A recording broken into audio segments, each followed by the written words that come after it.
परमेश्वर बाजै छथिन, संपूर्ण मन से परमेश्वर पर अहाँ भरोसा रखियो आ अपन समझ के सहारा नहीं लियो आ हुनके स्मरण क सब काज के करियो, तहने वह अहाँ के लेल सीधा मार्ग देखेथिन। आशाक इजोत कार्यक्रम के यह लक्ष्य आ उद्देश्य अछि कि अहाँ के परमेश्वर के राह में मजबूत करबा के अपन जीवनों में मार्गदर्शन भेनाई। कृपया क देखू आ सुनू, जाहिसँ परमेश्वरक अहाँ के जीवन जिंदगी के ज्योति ठहरे। आशा के इजोत मैथिली कार्यक्रम में एक बेर हम और अहाँ के अभिनंदन कर रहल छी। हमर भाई बहिन, प्रभु यीशु मसीह के मधुर आ मीठ नाम में हमर अहाँ अभिवादन के स्वीकार करै छी, तकरा लेल बहुत बहुत धन्यवाद। हमर भाई बहिन, आजुक दिन हमरा सब गिनती के पोथी के 26, 27 आ 28 अध्याय के किछ मुख्य बातक अध्ययन करबाक लेल उपस्थित भेलहुँ हैं। तहन अहाँ पोथी खोलि कऽ राखि लिअ आ खूब नीकसँ परमेश्वरक वचनक दिस देखियौक। अध्याय 26 गिनतीक पोथीक एक नव अध्यायक आरंभ करैत अछि। ई नव पीढ़ीक वाचाक भूमि में सेहो प्रवेश कराबैत अछि। अहूँ एहि बातक सोचैत होबेक जे प्रभु परमेश्वर मनुष्य जाति के कतेक नीकसँ आ कतेक नजदीकसँ देखैत छथि। जेना हमरा लोकनि आरंभिक पोथी में पढ़ने छलहुँ हैं कि प्रभु मनुष्य जाति के अपने समानता में सृष्टि कयने रहथि, तैं प्रभु परमेश्वर मनुष्य जाति सँ बहुत बेसी प्रेम राखैत छथि। अब एहिठामसँ आगूक सँ जे सबटा बचल अध्याय थिक, ओहि सब में एहि बातक ऊपर विशेष रूप में चर्चा कयल गेल छैक। जहन हमरा सब जनगणनाक बातक बता रहल छी तऽ निर्जन प्रदेशक दोसर बरखक घटना स्मरण करऽ पड़त, जहन ओ सब ओहिठाम से प्रस्थान कयने रहथि आर आब एहिठाम से प्रस्थान कऽ रहल छथि। एहि दुनू में बड़ अंतर अछि। इस्राएली के समस्त गोत्रक अनुसार तकर बातक अहाँ एहिठाम देख सकैत छी। एहिठाम इस्राएली के 12 गोत्रक अनुकूल एहिठाम विभाजन कयल गेल छैक, तकरा अहाँ कनिक देख सकैत छी।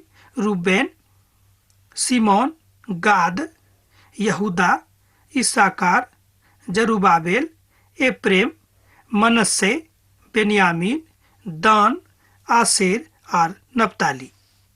एहि तरह एहिठाम हमरा लोकनि 12 गोत्रक विभाजनक देख रहल छी। एहि सँ पहिने एहि बातक विभाजन एतेक स्पष्ट जकाँ कतहु पवित्र पोथी में नहि आयल अछि। एक बातक बखान सेहो मिलैत अछि जे रूबानीक गोत्रक संख्या सबसँ कम भऽ गेल रहनि। हमर भाई बहिन, गोत्रक संख्या कम बेसी भऽ सकै छै। ई कोनो अनर्गल वा अक्षम बात नहि अछि। एहि 12 गोत्रक संख्या पहिल जनगणना आ दोसर जनगणना में जँ अहाँ देखबै तऽ बड़ फर्क भऽ जाइत छै। दोसर जनगणना में सभक संख्या लगभग कम भऽ गेल छै आ कोनो कोनो गोत्रक संख्या बहुत बेसी बढ़ि गेल छै। उदाहरणक लेल रूबेनक गोत्रक संख्या मात्र जँ अहाँ देखबै तऽ ओ 2,07,070 छै, मुदा जँ दोसर गोत्रक देखबै तऽ तकर संख्या बेसी भऽ गेल छै। रूबेन वाला कुल यह छलाह। एहिमे सँ जे गिनल गेलाह ओ 43,703 पुरुष छलाह। जँ पहिल अध्यायक दिस घुरि कऽ अहाँ जायब तऽ पायब जे हुनक संख्या ओहिठाम एहि तरह बतायल गेल रहनि। गिनतीक पोथी तकर एक अध्याय के 21 पद में हमरा लोकनि ई बातक देखैत छी। 40 और 6,000 ओहिठाम छलाह, तकरा विषय में बतायल गेल छै। आ 500 रहन ई 40 बरख पहिने के जनगणना छल। पद जँ 42 ओर अहाँ देखबै आ 43 दिस जँ अहाँ देखबै तऽ पायब जे ओ सब कोन तरह के छलाह। दानक पुत जायमे से ओ कुल निकललाह ओ रहथि सुहम, जायसँ सुहमियों के कुल चललैक। दानक कुल तऽ यह छल। स्वामियों में से जे गिनल गेला है ओहि में से 64,400 पुरुष रहत। तय ए अध्याय के नाम, ए पोथी के नाम गिनती बतायल गेल छै, देवल गेल छै। किएक तऽ हमरा लोकनि एहिठाम देखै छी कि प्रभु परमेश्वर जनगणना में सेहो विश्वास राखैत छथि। ओ कुलक संख्या के गिन गिन कऽ बता रहल छथि। हमर भाई बहिन, हमरा सभक जिंदगी में गिनती के बड़ आवश्यकता अछि। पवित्र पोथी के एकटा विद्वान एहिठाम कहैत छथिन कि गिनती जँ अहाँ नहि करब तऽ परमेश्वरक महिमा के अहाँ कोना देखब। मान लियौ अहाँके जिंदगी के भिनसर से लऽ कऽ अखन दुपहरिया धरि कतेक बेर प्रभु अहाँक संगे न्याय कयलथि, कतेको आशीष देलखिन। जँ अहाँ एहि बातक गिनती कऽ कऽ नहि राखैत छी तेकर मतलब यह भेल कि प्रभुके प्रेमसँ अहाँ कनि मनि दूर भऽ रहल छी। हमर भाई बहिन, प्रभुके प्रेम का अपना जिंदगी से एम्हर उम्हर नहीं हुआ दियोक। एहि बातक ऊपर एठाम आचार्य महोदय खूब बेसी जोर दऽ कऽ कहैत छथि कि एको रत्ती अहाँ परमेश्वरक प्रेम से एम्हर उम्हर नहीं जाउ। एहि बातक सेहो एठाम बतायल जा सकै छै जे हुनक गिनती बढ़ि गेल रहनि आ ओ सब 17 लाखक लगभग में भऽ गेल छलाह। मुदा जाय इसराइली के गिनती मूसा और हारून याचक सीनै के निर्जन प्रदेश में गिनल गेल छलाह। ओहिमे सँ एक मात्र पुरुष एहि कालक गिनल में आबैत अछि। किएक तऽ प्रभु हुनका विषय में बाजने रहथि जे ओ निश्चय निर्जन प्रदेश में मरि जेताह। तैं ए पुत्रक पूत कालेब और नूनक पूत यहोशू का छोड़ि कऽ ओहिमे सँ केओ नहीं बचलाह। ए बातक अहाँ 64 पद से लऽ कऽ 65 पद में देख सकैत छी। 26 अध्याय के ई सभक सब नव पीढ़ीक लोक छथि। पुरना पीढ़ीक लोक सब एहिठाम से चलि गेलाह, अर्थात हुनक मृत्यु भऽ गेल छनि। ओहिमे से बहुत केओ मरि गेलाह जकरा विषय में एहिठाम बतायल जा रहल अछि। बा एना कहियो कि आगूक पद में बतायल गेल छनि। अहाँ आगू और जा सकलहुँ हैं, कोना जायब जँ अहाँ परमेश्वरक प्रेम में बढ़त रहब। प्रभु परमेश्वर गिनती कऽ कऽ हमरा सभक आशीष दैत छथि। तहन किएक ने हमरो सब गिनती कऽ कऽ एहि बातक राखी कि प्रभु हमरा सभक संगे कतेक बेर न्याय कयने छथि। हमर भाई बहिन, परमेश्वर बड्ड न्यायी छथि। ओ कहियो हमरा सभक जिंदगी में अन्याय नहीं करता है। मुदा प्रभुक जरूर शराब, प्रभुक जरूर दंड हमरा सभक जिंदगी में आबि सकै छै। किएक तऽ जँ हमरा सब हुनक आज्ञा के पालन नहीं करब। अब हमरा सब एहि अध्याय के बड्ड महत्वपूर्ण प्रभाग में पहुंच रहल छी, अर्थात 27 अध्याय के। एहिठाम नव पीढ़ी के विषय में बतायल जा सकै छै। ई हमेशाक समस्या रहल अछि। एहि बातक एहिठाम बतायल जा रहल अछि कि एक पीढ़ी के लोक दोसर पीढ़ी के लोकक बड्ड हीन दृष्टि सँ देखैत छथि, जकरा अंग्रेजी में लोग जनरेशन गैप के रूप में कहैत छथिन। अर्थात एक पीढ़ी के लोग दोसर पीढ़ी के लोग के बड्ड हीनता के दृष्टि सँ देखैत छथि। पुरना पीढ़ी के लोग कहत कि हमरा सब नीक छलहुँ, नवका पीढ़ी के लोग नीक नहीं छथि। आ नवका पीढ़ी के लोग कहत कि हमरा सब नीक छी, पुरना पीढ़ी के लोग नीक नहीं छथि। हमर भाई बहिन, एहि तरह के संदर्भ में पढ़ि कऽ हमरा सब कहियो कहियो परमेश्वर से अलग भऽ जाइत छी। किएक तऽ नवका पीढ़ी के लोग बा पुरनका पीढ़ी के लोग सब केओ परमेश्वरक सृष्टि छथि। मान लियौ जँ नवका पीढ़ी वाला पुरनका पीढ़ी वाला कहै छथि कि नीक नहीं छथि, तेकर मतलब यह भेल कि प्रभुक नीक नहीं कहैत छथि। आ जँ पुरना पीढ़ी वाला नवका पीढ़ी वाला कहैत छथि, ओहो परमेश्वरक विरुद्ध में नीक नहीं कहैत छथिन।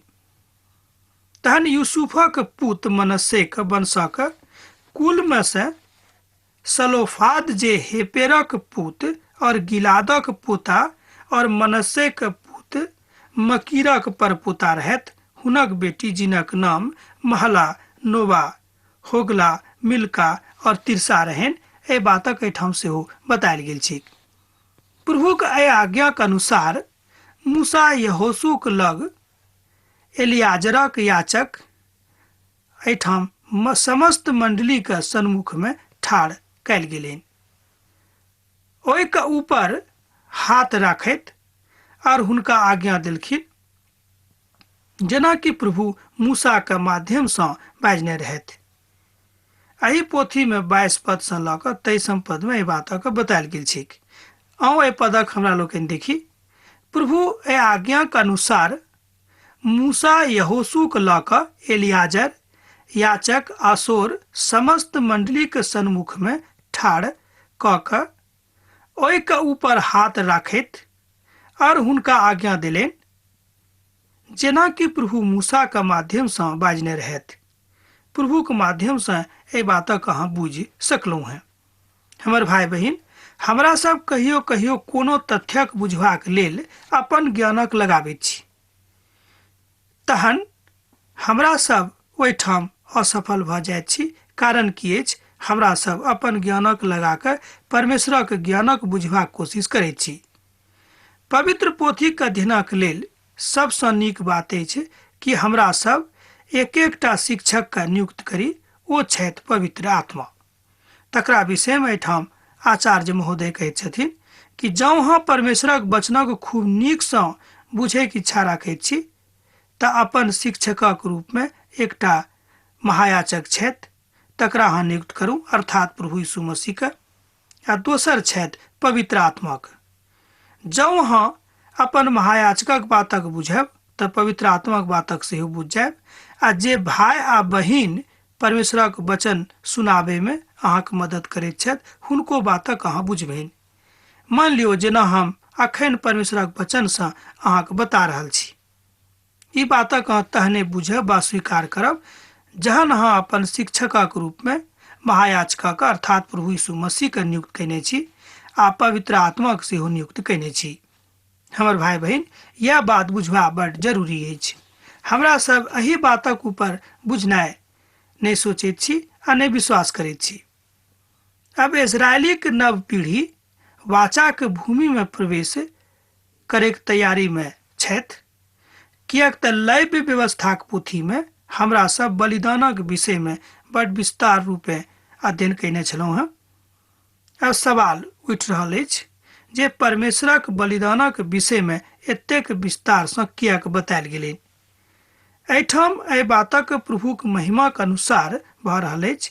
यह छल अब हमरा सब देखैत छी कि जतेक हमरा सभक जिंदगी में अवधान वा व्यवधान आबैत अछि, ओ सबटा बात हमरा सभक पापक कारणे होइत अछि।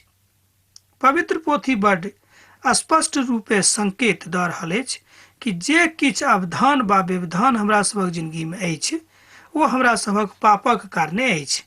कारणे हमरा सब प्रभुक संगति में नहीं रहैत छी। जँ हमरा सब प्रभुक संगति में नहीं रहब तहन दैनिक जीवनक दैनिक जिंदगी के जतेक काज हमरा सभक लग अछि, ओहि सबटा काजक हमरा सब बिसरा दैत छी। तहन एहि अध्याय के 2टा पदक देखी।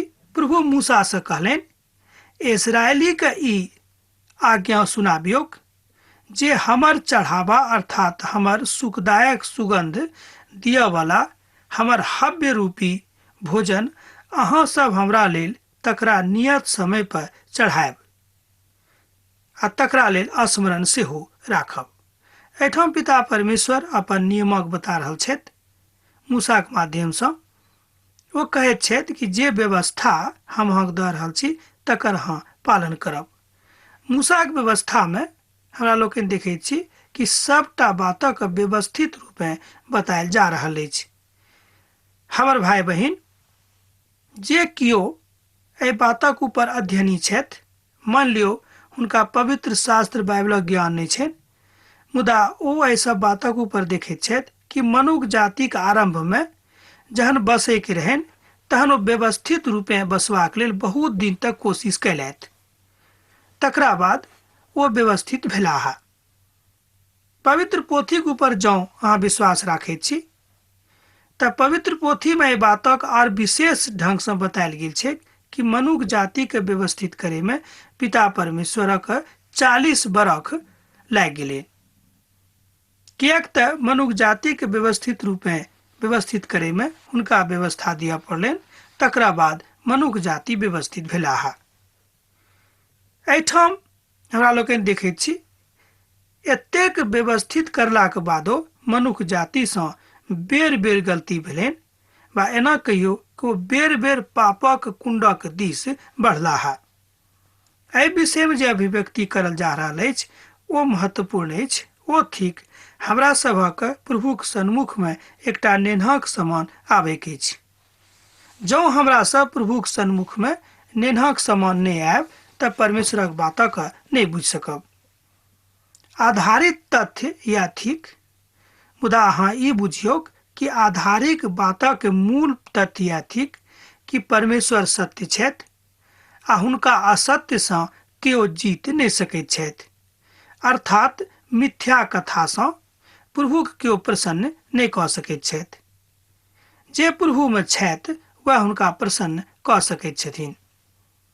हमर भाई बहिन, आजुक अजगुत बात यह भेल, आजुक महान बात तऽ यह भेल कि हमरा लोकनि प्रभुक आज्ञा के मानि कऽ हुनका पाछा पाछा चली आ हुनक अनुसरण करी।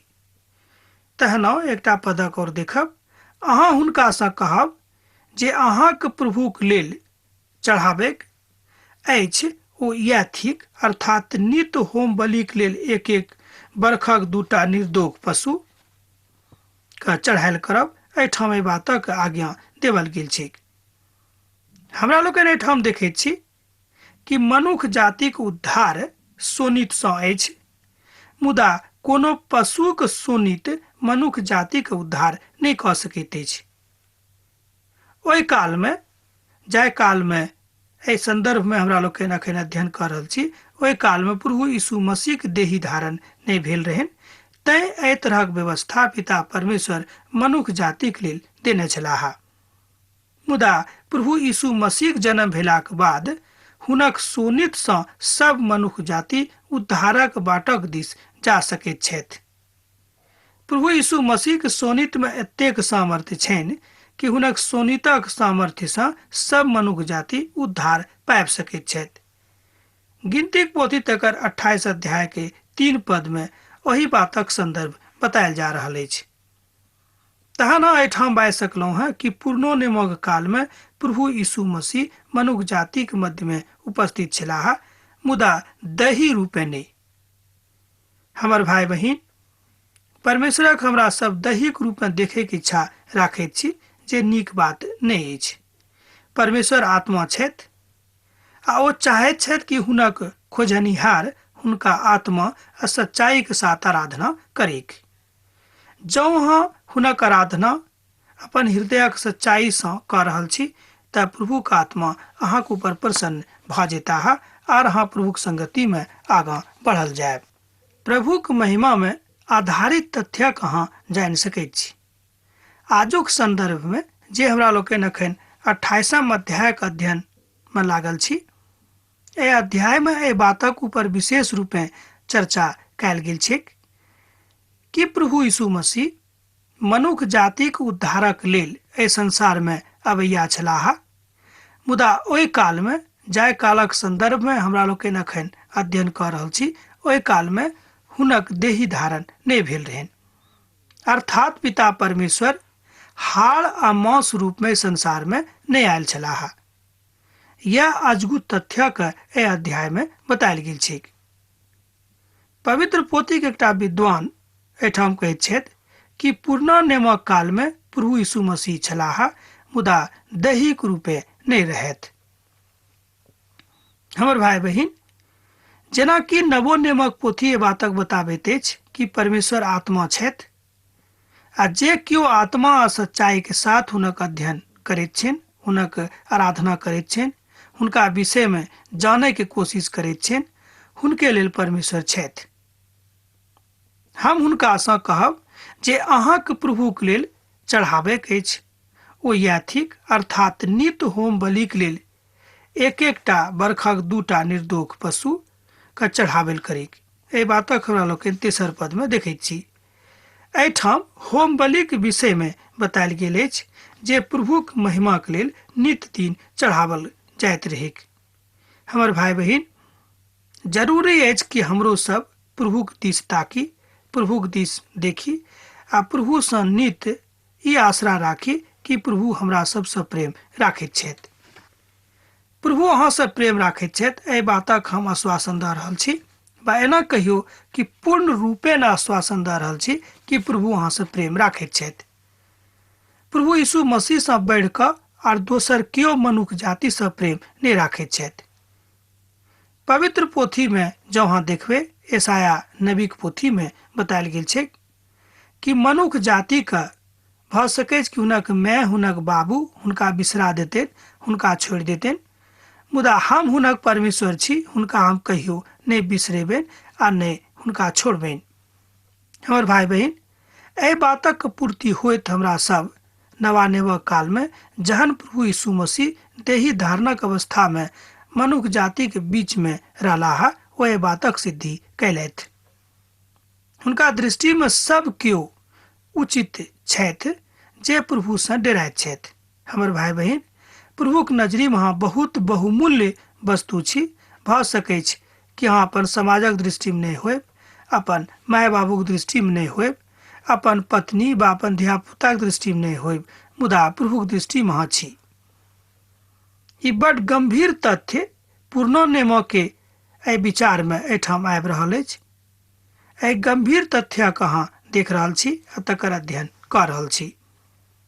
प्रभु में मजबूत जँ अहाँ रहब तऽ एहि सबटा बातक अहाँ वैचारिक दृष्टिकोण से नहि, मुदा आत्माक दृष्टिकोण से बुझि सकलहुँ हैं। प्रभु में मर्द मजबूत भेला के यह एकटा भेद एहिठाम लुकायल अछि। जँ अहाँ प्रभु में बड़ मजबूत भऽ रहल छी, तेकर मतलब यह भेल कि परमेश्वरक वचनक अध्ययन अहाँ खूब नीक सँ कऽ रहल छी। एहिठाम सबटा बलि धुआंक माध्यम सँ आगि में खत्म भऽ जाइत अछि और प्रभुक एहिठाम विराजमान भेनाइ सेहो हमरा लोकनि देखैत छी। हमर भाई बहिन, प्रभु एहिठाम आत्माक दृष्टि सँ आत्माक रूप सँ विराजमान होइत छथि। पवित्र पोथीक विद्वान सब कहै छथिन कि मूसा के सन्मुख में प्रभु दैहिक रूपे ने, मुदा आत्मिक रूपे इजोतक रूपे विराजमान होइत रहैत आ हुनका सँ कथा करैत रहैत। किएक तक केओ मनुष्य जाति परमेश्वर के अपन आँखि सँ नहि देख सकैत छथि। तैं प्रभु परमेश्वर एहि तरहक युक्ति लगा देलखिन कि ओ प्रभु यीशु मसीह के रूप में मनुखक देही धारण कऽ कऽ एहि संसार में अयलाह आ मनुखक लेल उद्धारक बाट प्रशस्त कऽ देलखिन। एतेक प्रेम अहाँ सँ केओ नहि कऽ सकैत अछि, मात्र प्रभु यीशु मसीह कऽ सकैत छथि। जे प्रभु यीशु मसीह के दिस इशारा करैत अछि, किएक तऽ प्रभु यीशु मसीह सब किछु क्रूसक ऊपर चढ़ा कऽ दऽ देलखिन, अपन देही धरि ओ नहि छोड़लखिन, सब किछु मनुष्य जातिक उद्धारक लेल दऽ देलखिन। एहिठाम 28वां अध्याय में हमरा लोकनि देखैत छी कि परमेश्वर मनुष्य जातिक लेल एतेक नीक रीति सँ उद्धारक बाट प्रशस्त कऽ देलखिन। सब लोकक लेल प्राण गमावे वाला, सब लोकक लेल दुख उठावे वाला, सब मनुष्य जाति सँ प्रेम करऽ वाला, सब मनुष्य जाति के एक दृष्टि सँ देखऽ वाला के छथि? ओ हमर प्रभु छथि, अहाँक प्रभु छथि, जिनका हमरा सबक नवानेवक काल में प्रभु यीशु मसीह के रूप में देखैत छी। एहि संदर्भ में ठाम 28वां अध्याय में बता रहल गेल अछि कि इजरायली के मध्य में ई बात भेलैक आ घटना सेहो भऽ रहल अछि। एहिठाम बलिदानक सेहो प्रकरण आबैत अछि आ ई बलिदान प्रभु यीशु मसीह के बलिदानक दिस इशारा करैत अछि। ई एकटा परम सत्यक बात थिक। सेहो एहिठाम बतायल जा रहल अछि कि प्रभु अहाँ सँ कतेक प्रेम राखैत छथि। अब आजुक अध्ययन हमरा एहिठाम समाप्त करबाक आज्ञा दिअ, किएक तऽ अहाँ सँ विदा होइके बेरा भऽ रहल अछि। प्रभु यीशु मसीह ने अहाँक जिंदगी में बनल रहेक, यह हमर प्रार्थना अछि। हाँ, पाती लिखनाइ नहि बिसरायब। प्रभु अपन वचन सँ अहाँ सबके आशीष देक। आमीन। हमरा विश्वास अछि कि ई कार्यक्रम अहाँके लेल लाभदायक सिद्ध भेल अछि। हम चाहै छी कि अहाँ अपन आशीषके हमरा संग साझा करू। जँ अहाँके नजीक बाइबलसँ जीवनसँ संबंधित कोनो प्रकारके प्रश्न भऽ सकैत अछि तऽ अपन समस्याके लेल प्रार्थना करबाके लेल जँ चाहै छी तऽ हमरा फोन पर जरूर संपर्क कऽ सकैत छी। परमेश्वर अहाँ सभके एकटा सुखद आनंदित दिन प्रदान करैक।